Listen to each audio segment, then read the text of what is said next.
Chuck Devore is running for the same seat, but he's running as a Tea Party favorite, and they're going head to head. And I mean, I saw you guys on the set. You were very nice to each other, and you play nice together. Let me start with a couple things, because I asked Carly, you going to be in bed with all the special interests, and she said no. Let me just give you some of the stats on you.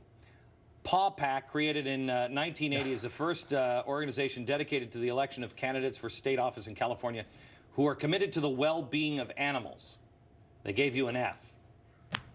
Ask my dog about that, by the way. California League of Conservation Voters have given you, out of 100, a rating of 5. The Sierra Club of California, out of 100, have given you a 0. I just want to...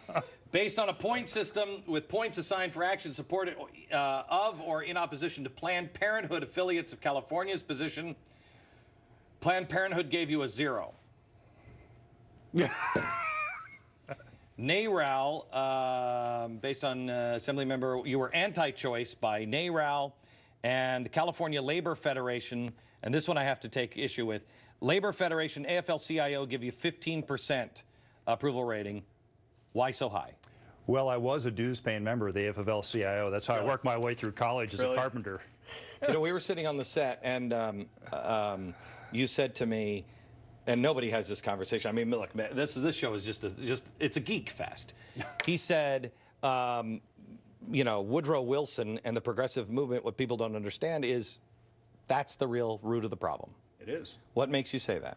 Well, Woodrow Wilson and people like Frank Goodnow, about 130 years ago, saw the Constitution as a roadblock to their plans for perfecting government and for basically ushering in a paradise on earth.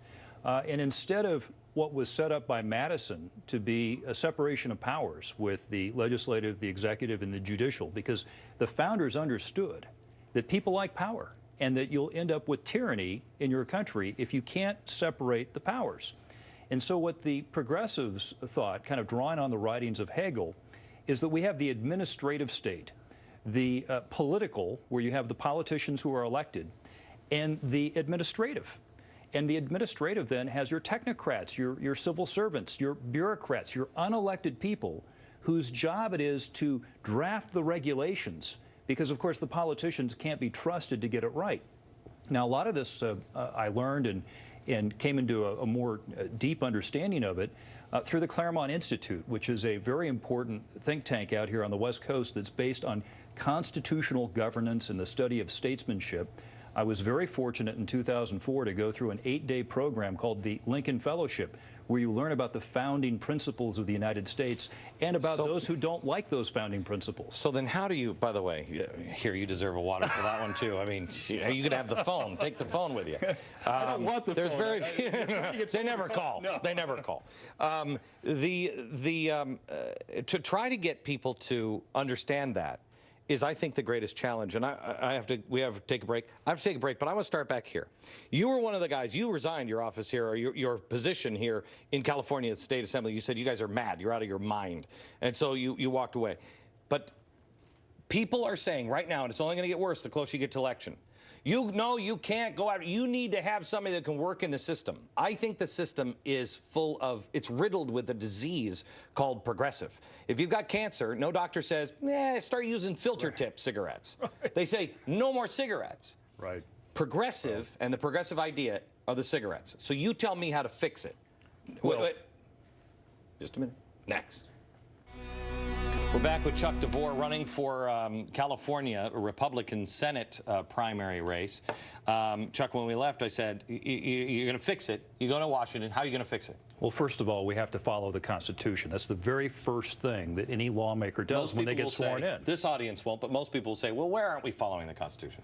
Well, where do we start? I think a good obvious place is the 10th Amendment. As a state lawmaker, I find my power as a state lawmaker is often being short-circuited at the federal level. For example, the stimulus.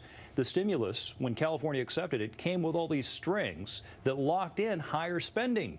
And I warned about it on the floor of the Assembly, but we took the money anyway. You left the Assembly, or you left your position at the Assembly. Did you walk out of the Assembly? What I did is I resigned as chief Republican whip because a few key Republican leaders had come to an agreement with Governor Schwarzenegger to enact the largest tax increase in U.S. history at the you state just level. want to make the point that I'm not involved in I couldn't that. be part of leadership and promote something that I knew was going to kill the economy and hurt our brand as Republicans, because we've already suffered under former President Bush and under Governor Schwarzenegger by increasing spending. And the last we had left was at least we were good on taxes. Well, we threw that out too.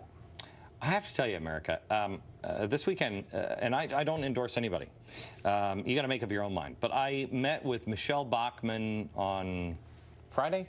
Was it Friday? Friday night. I spent like 30 minutes. I've never really sat down with her. And I really liked her. I think she's the real deal. Whether she's right for Minnesota, that's for Minnesota to decide. You intrigue me because I'm looking for people that understand the Constitution, understand the progressive movement. Are you shocked at how many people don't? I mean, you've sat down with me and you've talked to me more about the progressive movement, which is the disease. Would you agree it's the disease? It is the disease because it's anti-constitutional. They saw the Constitution as a roadblock to their grand designs for bigger government, and they set about to dismantle it, beginning with Woodrow Wilson. Can you go into Washington and not lose your soul? Well, you follow the Constitution, and if you follow the Constitution, it's really not a very big book. You follow the Constitution, and the preamble of the Declaration of Independence is the mission statement of government, that government exists to ensure that our inalienable rights, that we can pursue them, not to try to give them to us with money borrowed from China. Back in a second. Best of luck.